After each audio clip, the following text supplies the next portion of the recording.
Bonjour à tous. Pourquoi chercher plus loin sur France 3 depuis un lieu de balade en famille? La cascade des Tubes, c'est près d'Arbois dans le Jura, pour voir ensemble nos plus belles rencontres sur le thème de l'eau, le long de nos rivières, de nos canaux, mais aussi à la source de l'alimentation de nos villes en eau potable. Commençons par une partie de pêche. C'est le deuxième sport national après le football, près d'1,5 million de licenciés. Et pour être plus malin que le poisson et attirer des truites, il faut d'abord prendre la mouche. Les mouches de Martine sont réputées dans le monde entier. Après avoir perdu son travail, elle s'est lancée en auto-entrepreneur avec succès.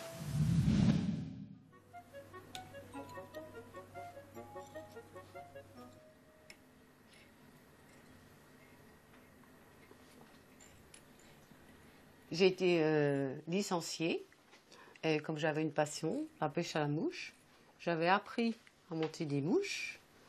Alors je me suis décidée à m'installer pour monter des mouches pour nous, pour moi. Et pour finir, comme ils ont créé le statut auto-entrepreneur, j'ai dit pourquoi pas essayer de les vendre.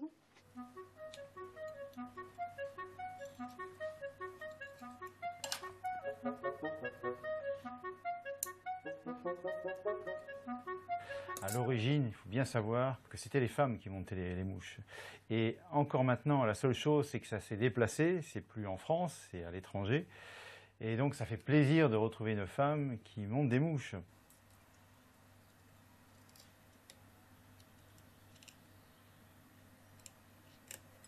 Quand j'ai fait beaucoup de mouches, que je veux un peu me détendre, eh ben je fabrique avec toutes les plumes que je n'utilise pas pour faire mes mouches, je fabrique des bijoux. Je fais des boucles d'oreilles, je fais des broches, je fais des plumes pour les chapeaux.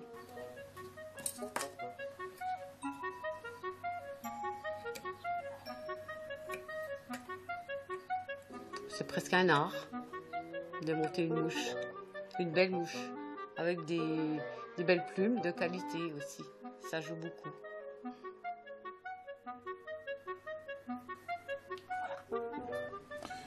Alors, par contre, celle-là, à la limite, ça serait un 19,5 parce que il y a toute la qualité d'une fourmi, c'est-à-dire qu'elle est globuleuse sur son corps. Là, elle termine très très bien l'arrondi de la mouche, son corps vient en fuseau, sa tête est bien équilibrée, les deux ailes, ça, une mouche comme ça prend du poisson.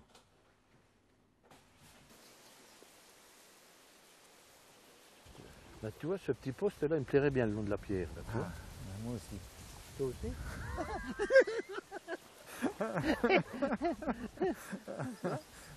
Attention, il y a pas mal, il y a des blocs de rochers là. Le site de Goumois, sur le Doubs, est un parcours de pêche à la mouche mondialement connu. Il y a de la bise aujourd'hui, hein. Pas gâté, hein. Ouais.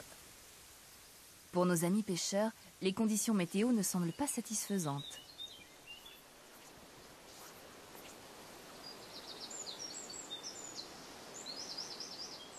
Aujourd'hui, les truites ne sont pas sensibles aux mouches de Martine.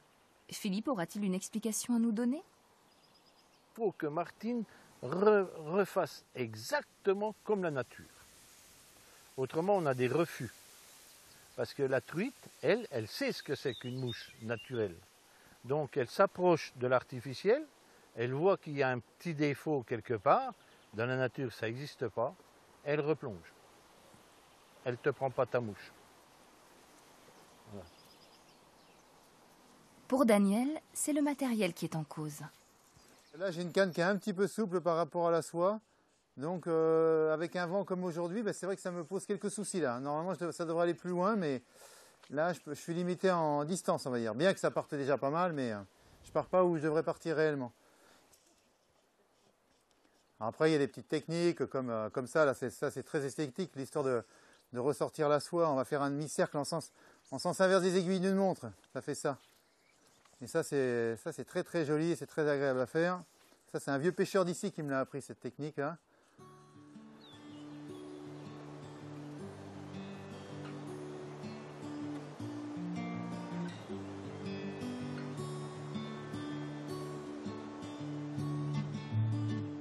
La pêche est aussi un jeu de patience. Quittons nos amis et retrouvons Ludovic. Sur un bras mort de l'oignon, il est venu chercher Daniel. Leur attachement commun à préserver leur région les a soudés. Daniel encourage Ludovic à poursuivre l'action qu'il mène avec son école. Leur amitié symbolise cette transmission des valeurs liées au monde de la pêche. Bonjour. Salut Ludo. T'es à l'heure? Ça va? Je m'entraînais un petit coup avant que tu arrives. Ouais. Allez, c'est parti. Je pêche au manier. Hein? Ouais, j'ai remis un poisson nageur. Ouais. Je suis en test sur une nouvelle canne là. Ah oui, elle est super celle-là. Ouais, vraiment futuriste. Il faut qu'on fasse les bords surtout. Ouais, on va faire tous les bords. Ouais.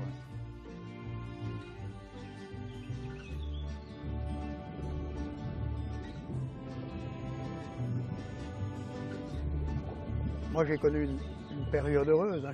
J'ai 70 années de pêche derrière moi.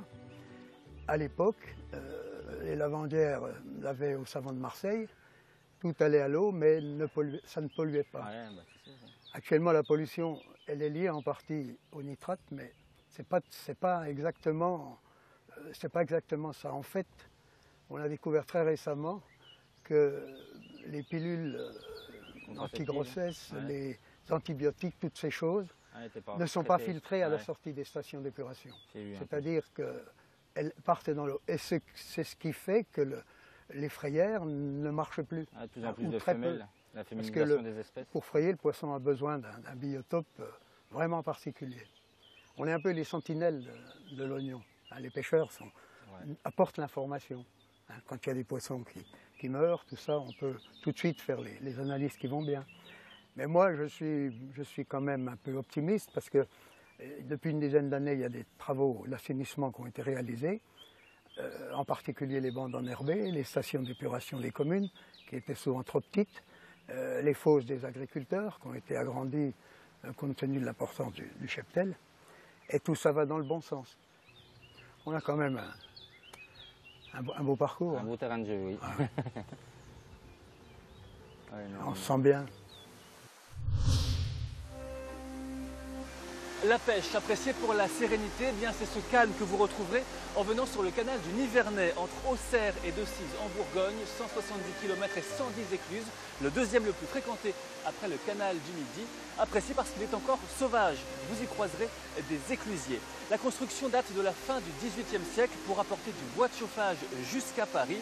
D'importants moyens y ont été consacrés, notamment pour percer un tunnel. Écoutez le récit de ce chantier titanesque. 1200 ouvriers vont travailler chaque jour sur le chantier. Des ouvriers locaux, mais aussi des gens qui viennent de l'extérieur.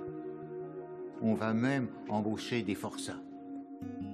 Les forçats servaient surtout pour les travaux les plus durs, pour percer. C'était les véritables bulldozers de l'époque.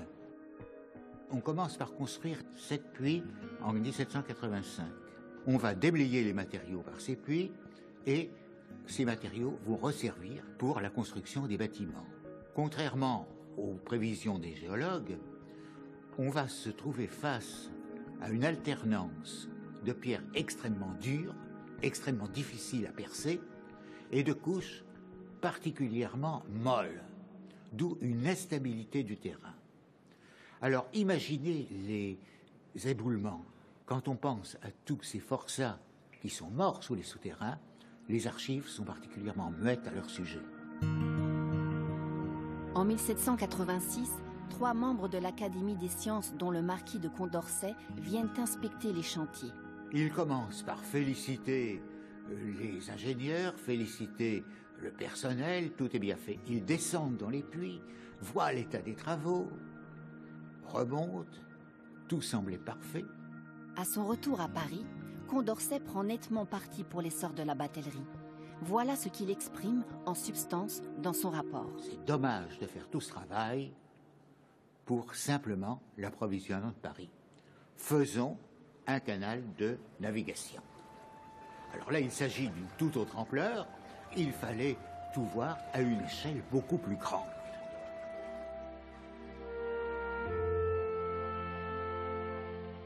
Les travaux s'étaleront sur 40 ans et feront des voûtes de la Collencelle l'un des sites les plus visités des canaux européens.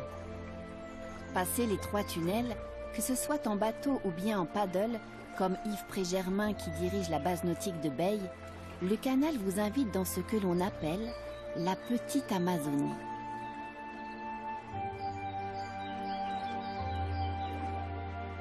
Si, avant le rapport Condorcet, les étangs de baies et de veaux devaient suffire à alimenter une simple rigole de flottage du bois, le projet d'un canal de navigation exige beaucoup plus d'eau. Et la solution, ce sera une autre rigole.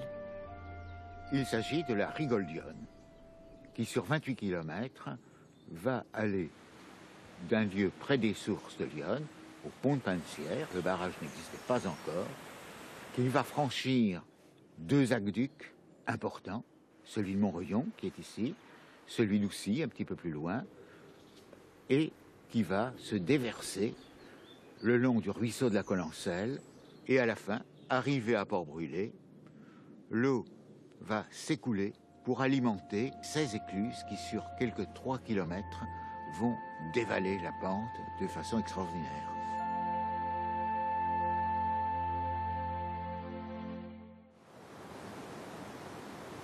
Le canal doit aussi beaucoup aux travaux des hommes de l'Onde, qui entretiennent et régulent les cours d'eau, comme ici, sur le barrage à aiguille de Méry-sur-Yonne.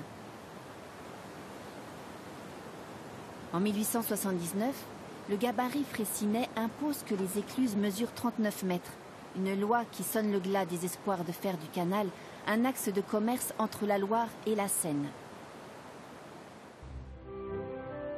Des travaux vont être entrepris, mais ils ne seront jamais exécutés dans la partie centrale du canal. La partie la plus délicate, celle qui franchit la ligne de partage des eaux, ne sera jamais mise au gabarit fraissinet, excluant les nouveaux bateaux. Le canal tombe dans l'oubli, la végétation reprend ses droits, on parle de démolir les voûtes de la Collencelle, on parle de le combler, on va même jusqu'à penser construire une route à sa place, jusqu'au jour où un certain Zivy va prendre conscience de sa beauté. C'est Pierre-Paul Zivy qui va lui trouver sa 3e voie. Ça ne sera plus celle d'un canal de commerce, ni celle d'un canal de flottage, mais celle du tourisme fluvial. Et celle d'un avenir qu'on espère magnifique, celui d'un des plus beaux canaux d'Europe. Autre construction impressionnante, le barrage du lac de Vouglan, 130 mètres de haut. Il alimente un lac artificiel créé en 1968, 1600 hectares de terre recouverts. Le mieux pour le découvrir, c'est d'aller dessus, mais aussi en dessous. Il a fallu 2 ans pour que le lac atteigne son niveau optimal permettant la production d'énergie. Ce sont plus de 1600 hectares de terre, un village et plusieurs hameaux qui ont disparu sous les eaux. Sur le lac, François est en compagnie de Jean-Luc Mordefroy qui va nous plonger dans l'histoire de cette vallée à la découverte des populations qui y vivaient. On est là sur le lac de Vouglan, à peu près au milieu du lac en termes de distance par rapport au barrage. Donc à 100 mètres à peu près au-dessus du lit originel de l'Ain. Il y avait en fait très peu d'habitations dans la vallée. Il y avait un village, une commune qui s'appelait Le Bourget, un petit hameau, Bria, un autre hameau qui s'appelait Belsin. Et un habitat dispersé. Je pense que c'est une population relativement pauvre si l'on la compare aux populations agricoles et artisanales des rives. Donc les gens du Bourget, début des années 60, quand l'enquête publique a été faite pour savoir que le barrage allait se faire, ils ont compris qu'ils allaient être expropriés. Alors certains n'y ont pas cru. Ce sont des familles très ancrées dans la vallée, au moins depuis le milieu du XVIIe siècle. Donc ces biens se sont transmis de génération en génération. Donc on peut comprendre aussi cet attachement très fort à ce patrimoine, même s'il s'agissait d'un patrimoine plutôt pauvre.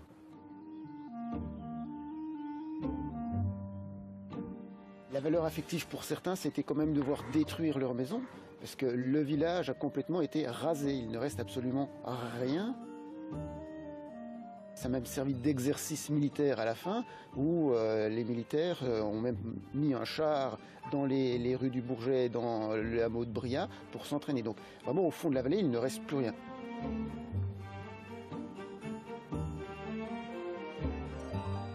Durant la montée des eaux, Les personnes expropriées venaient le dimanche sur les rives du lac afin d'immortaliser par la photo leur ancien lieu de vie.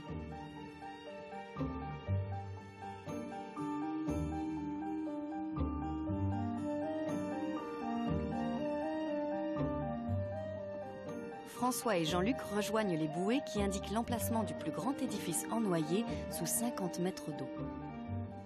La Chartreuse de Vaucluse. C'est l'une des chartreuses les plus anciennes d'Europe, qui a été fondée vers 1139. Les Chartreux qui avaient fait vœu de silence et de labeur ont permis au monastère de rayonner durant 7 siècles.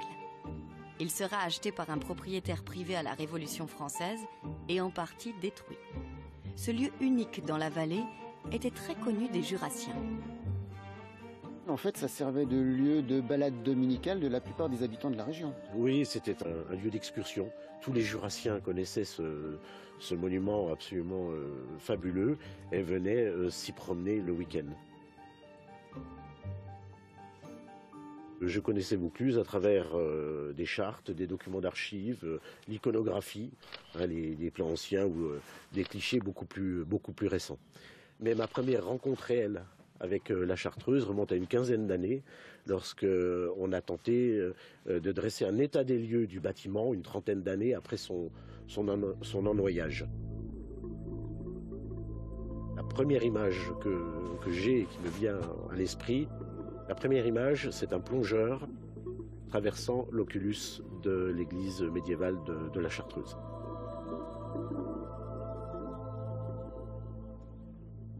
On était là pour dresser un état des lieux du monument et dans les consignes que j'avais données, c'était de vérifier si des pierres qui semblaient prêtes à tomber en 1967-68 au moment de l'ennoyage ou si des arbustes qui poussaient dans les maçonneries étaient encore en place.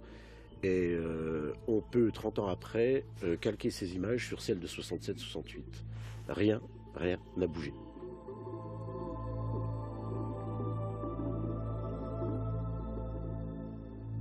« 30 ans se sont passés, mais en même temps, on a l'impression que la Chartreuse a été ennoyée hier. » Ça a été franchement un véritable choc. Un télescopage entre la documentation que je maîtrisais à peu près depuis déjà un certain nombre d'années, et puis là, une réalité.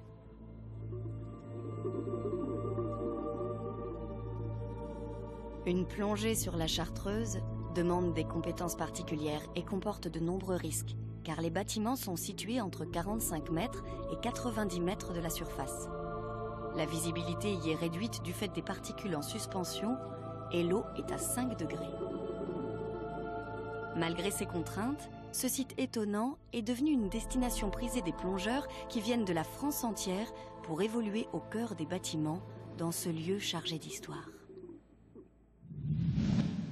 Le département du Jura compte une quinzaine de cascades comme celle des Tuffes où nous sommes. Là, c'est l'eau à l'état sauvage. Mais savez-vous d'où vient l'eau de votre robinet? Nous en consommons 4 milliards de mètres cubes chaque année. S'alimenter en eau a toujours été une préoccupation. Alors remontons à la source, celle de Besançon, grâce à 2 passionnés d'hydrogéologie. Ils nous lèvent le voile sur le mystère de la source d'Arcier, sur la trace des Romains.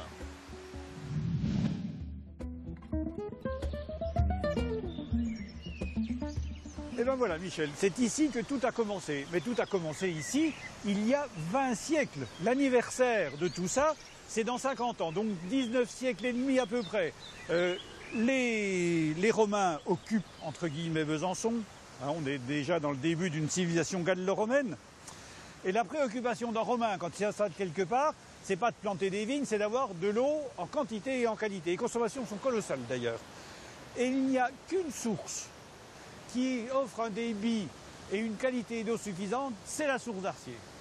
Donc, comme on est en assez bon terme avec l'empereur Vespasien, je ne sais pas pour quelle raison, mais on est en bon terme avec lui, il nous fait un cadeau impérial d'un aqueduc qui va capter ces sources et les amener à Besançon le long d'un aqueduc qui fait 10 km de long. Un ouvrage prestigieux qui, hélas, va être ruiné 5 siècles après Jésus-Christ par les barbares venus de l'Est. Les barbares viennent toujours de l'Est en définitive. Et commencera seulement à ce moment-là le déclin de la ville de Besançon, provisoire bien sûr, et Besançon va rentrer dans une obscurité médiévale avec des eaux qui vont être souillées, des eaux de puits, parce que les Byzantins, besonciaux à l'époque, se méfient de l'eau du Doubs. Donc ils prennent quelques mauvaises petites sources en rive droite, quelques puits souillés par les égouts dans la boucle, mais les épidémies de choléra vont commencer, de typhoïde, et on se rend bien compte assez vite que sans la source d'Arcier, Besançon ne peut pas exister. Bon alors toute cette eau, finalement, d'où elle vient? En fait, elle vient du plateau de Saône, qui est quelques kilomètres vers le sud, et surtout, elle vient d'une zone qu'on appelle le marais de Saône, qui est une zone imperméable drainée par des ruisseaux, et ces ruisseaux vont se perdre et ressurgir ici. C'est donc une résurgence. Une résurgence, c'est quand cette eau qui sort ici a déjà coulé à l'air libre dans un endroit en amont.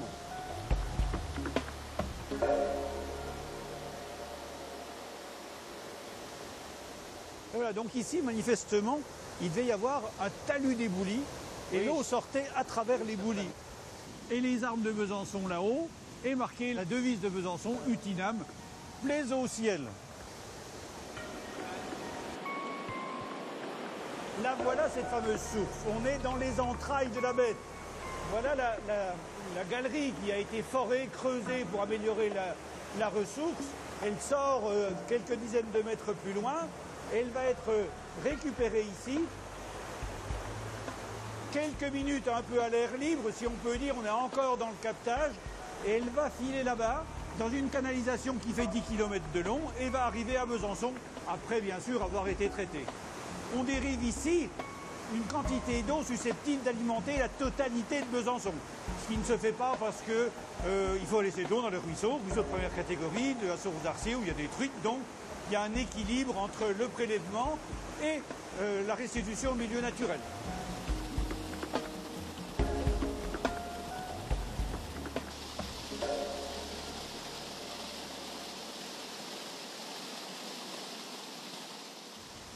Et alors, l'aqueduc gallo-romain, où est-il maintenant? Bonne question. Il démarrait par là. Voilà, les Romains ont capté ces eaux des deux sources vraisemblablement et démarre l'aqueduc ici. Là, on n'a plus de traces. Il y a eu des constructions, il y a eu des industries qui se sont installées. Mais dans le bois ici, et peu de gens connaissent ce site, on a encore quelques vestiges spectaculaires qu'on espère bien rénover. Alors ça, c'est l'aqueduc gallo-romain. Et c'est encore debout. C'est 20 siècles que ces pierres ont été posées. Ouais. Extraordinaire. Donc, l'aqueduc est fait de telle manière qu'il y a deux murs verticaux et une voûte dans la partie supérieure. On voit bien le canal ici. Tu vois le canal? Oui. Ici, qui est étanchéifié avec un mortier tuileau, c'est-à-dire un mortier très fin, de plus en plus fin vers l'intérieur, et additionné de tuiles pilées. Et ça, c'est une étanchéité exceptionnelle, on n'a jamais trouvé mieux. Par là-dessus, on va avoir 4 rangées de moellons, toujours la même structure, au-dessus du niveau de l'eau, et après la voûte, constituée de claveaux énormes. Et tout ça a été tout le long de son cheminement sur 10 km avec une pente de 2 pour 1000, toujours à flanc de coteau, pour des raisons d'entretien. Et il y avait régulièrement des pierres pour aller visiter l'aqueduc, pour le nettoyer, parce que ça c'était entretenu. Ça servait de décantation aussi partielle pour l'eau. Et il y avait un périmètre de sécurité où les gens n'avaient pas le droit de venir. C'était très sévèrement géré. Cette pente de 2 pour 1000 est réglée de façon extrêmement rigoureuse depuis la source jusqu'à son arrivée sur les flancs de la citadelle, ce qui permettait d'arroser gravitairement Besançon, les thermes, les fontaines publiques, les villas privées, parce qu'on avait de superbes villas romaines à Besançon qui ont été exhumées avec des mosaïques magnifiques. Donc voilà, c'est grâce à ça que Besançon devient une cité gallo-romaine brillante.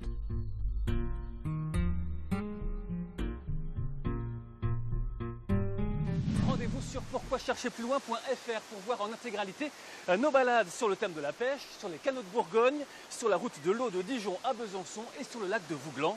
Pourquoi chercher plus loin?